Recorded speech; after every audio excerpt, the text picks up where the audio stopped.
Hello, my name is Amy Tamargo, and today I'm going to be doing an interview to help you get to know me a little bit better, both personally and professionally.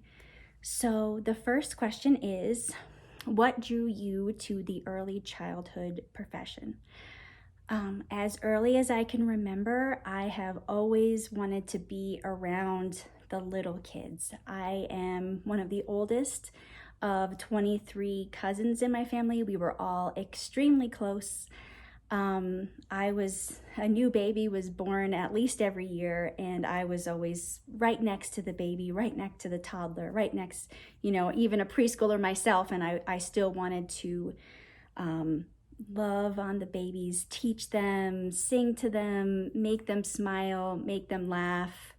That's just always come so naturally to me. So even at a very young age, I knew that I always wanted to be in this field. It was just a natural progression to me to move into the early childhood profession. I feel that um, the skills that I have, just a lot of them just come naturally. I feel that I am creative, and I love doing lesson plans, and I love engaging them in, and I truly love being around little kids. I love it.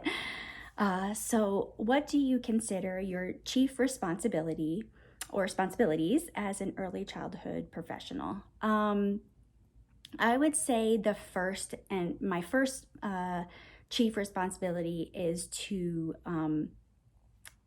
have the responsive relationships, those true meaningful relationships with these kids and their families. I think that is the main thing that in early child care professional, it's one of the main things that we need to do, because without those secure relationships, a lot of the other things can't fall into play. So the next chief responsibility would be to plan and engage the children in meaningful experiences. Like I said, I feel like that's one of my strengths. I love creating experiences and lessons for my students, and it's really important to me to make each thing very meaningful, and to really truly think about the learning disciplines and the developmental domains, how we can make sure that as many of those, of those things are getting met, and our goals are getting met. The next thing would be for me is to continue learning and develop professionally. I think that that's another one of my main goals, is to be a continual learner. The next one would be to follow the code of ethics and professional standards.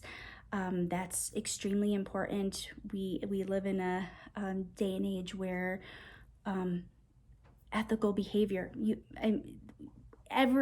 forever, it's been that way. I just think that following that code is so important, so important. The next thing would be to collaborate with my colleagues and collaborate with families. Families are such a main and important way for one to me to get to know the kids, and I think that collaboration is really one of my main responsibilities. And the last one would be to always be reflective of what I do, and kind of always be growing, always be thinking about what just happened, like where can I grow, what did I do well, what do I need to change, what can I improve on of my performance. So yeah, I believe those are my chief responsibilities. So the next question is, what is the role of collaboration in professional practice? And with other professionals and as well as families. So I kind of touched on this a little bit. The role of collaboration is huge in our field. I would say collaboration with families is so key. It is vital to growth for the students, for the families, for myself, for our program. We need them. They are such amazing resources. They know their child best, and I want to know them second best. So they are my biggest source of information. They are my biggest resource. I love really and truly collaborating them. I love showing my kids that me and their parents, or their families, grandma, whoever, they're grown up. I love showing them that we are a team, that we are together, that we both truly love and care for these students. I think that is it's collaboration is extremely vital, and for not only for me, I think it's really vital for the family too, especially in early childcare. We are on the front line for their attitude and for towards school, almost for the rest of their life, for their children's career.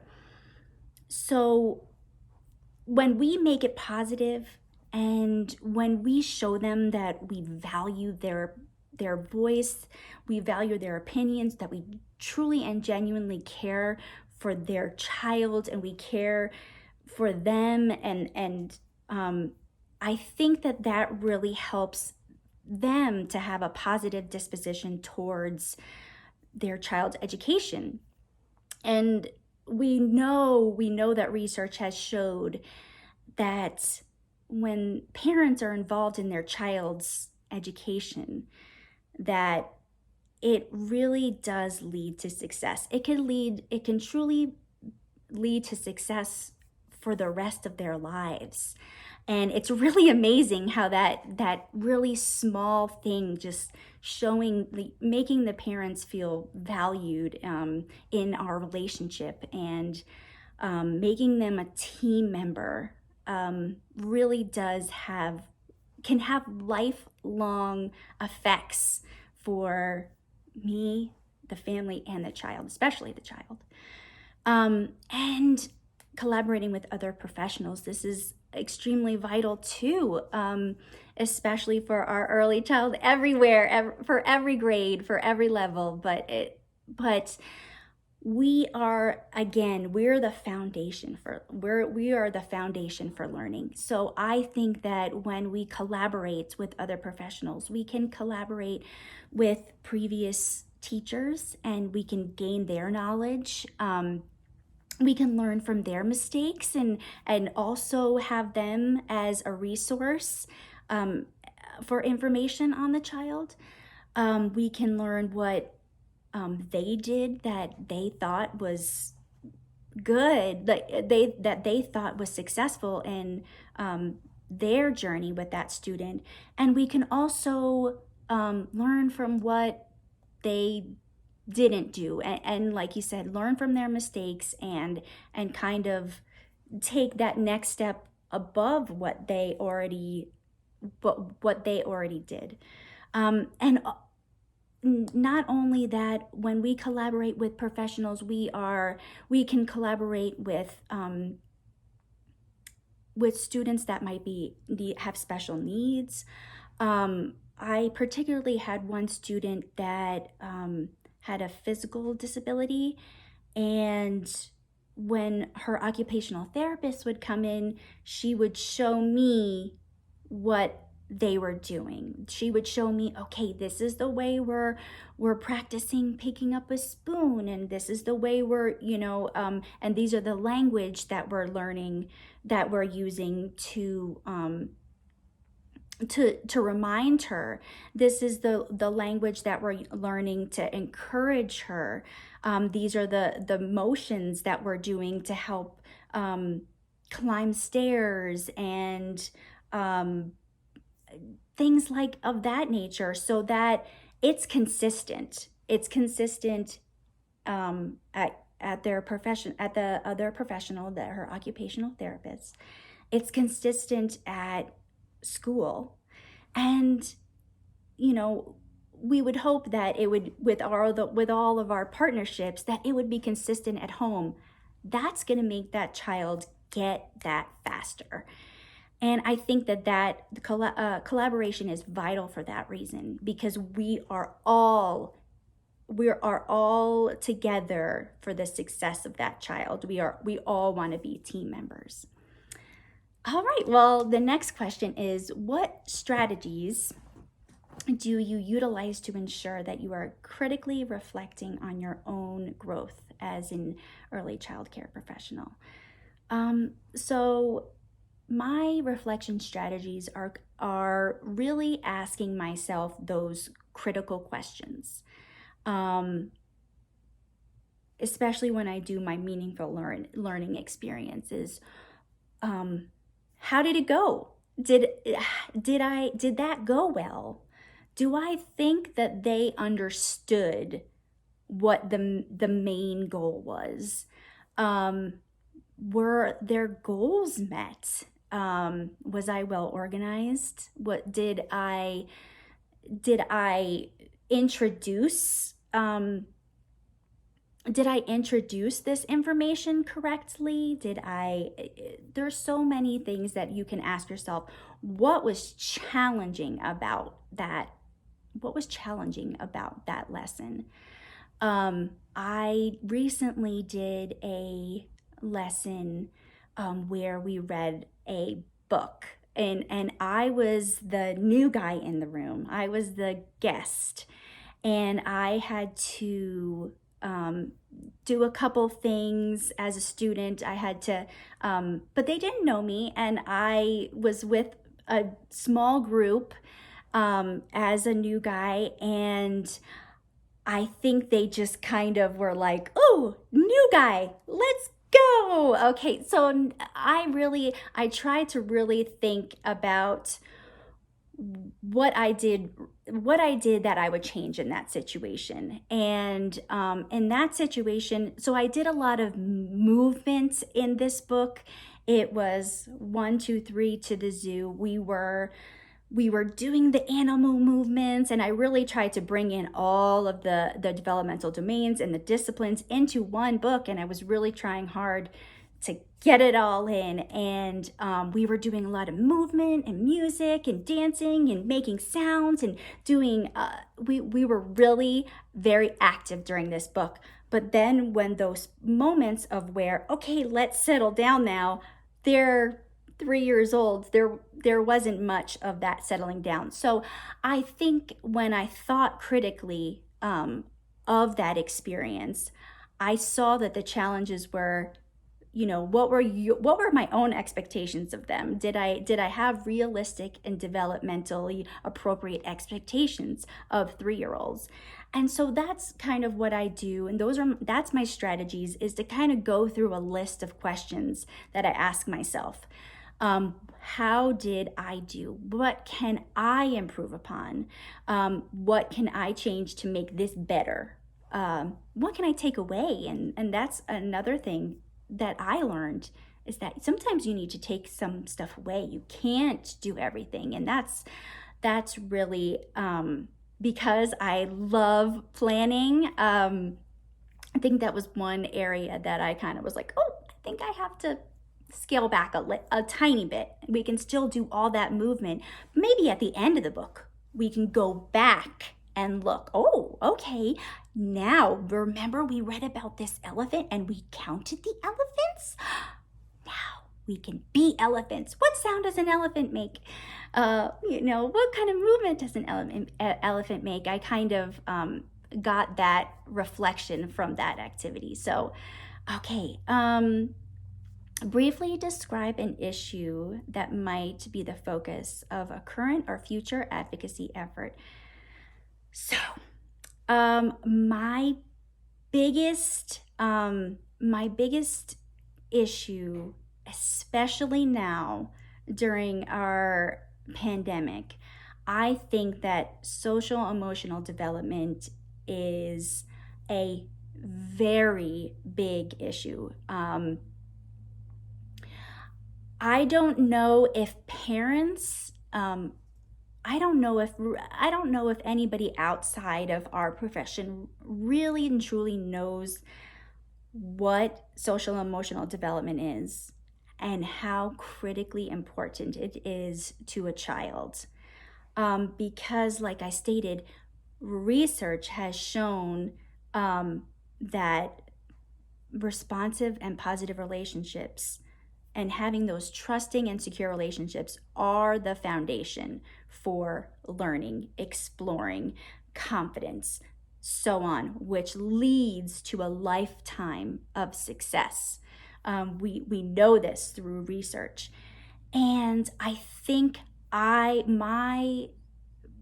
I would want to advocate for is the education of parents, of people, of our communities, because it is so critical.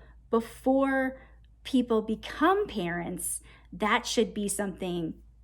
Look at the importance of this. And I would really love to be that person that shares this vision of it's important to smile at your baby. It's important to respond to them. It's important to have the give, serve, and return.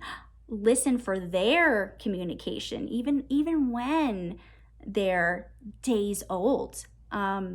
Talking, looking, cuddling, hugging, rocking, just having those moments. Those are the foundation of healthy social emotional development. And especially now when we're in a time where we don't have a lot of social moments. We haven't had a lot of social moments in the last year and a half. And emotions have been very hard for everybody, and even the most healthy people. It was hard. A lot of this isolation was very hard. And I think that if we take the time to educate people on this really critically important development, I think that a lot of things would change for our students. I think that because of the strong foundation and the security and the safety and those secure attachments, those are going to help them through every single thing in life, because they're secure. We know that it helps to increase their kindness towards others, which, and that's another thing that we could really use. It increases their empathy towards others. It helps them to have a positive attitude and towards school, towards life, towards everything.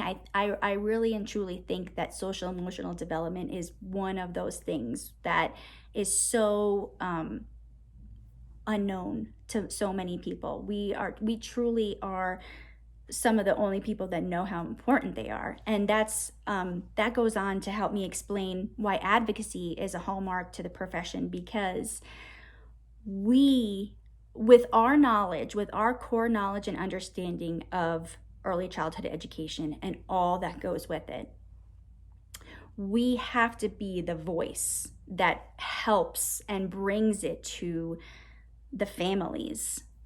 We have to be the voice because we have this knowledge, because we have this education, we have to be the voice that shows and explains and gives examples of why this is important. This is very important. We have to be that voice. We have to be the voice to families. We have to be that voice to our superiors. Sometimes in early childhood education programs, it's about, I've been in situations where it's about, pleasing the uppers, and the people in the grind, we have to be that voice for the kids that says, okay, this might not be healthy for social emotional development. I'm sure they probably have best thoughts and interests at heart, but there are some times where you do have to be a voice for the children. We have to be a voice for families, superiors, communities. We are the ones that have to be the ones that show communities how important this is, how important social emotional development, how important the foundation of security is to our children, because they are the future. That's kind of cliche, but they and having a strong foundation in that really is amazing. And we also have to be the voice, which families and communities are very important, but legislation I'm sorry, legislation.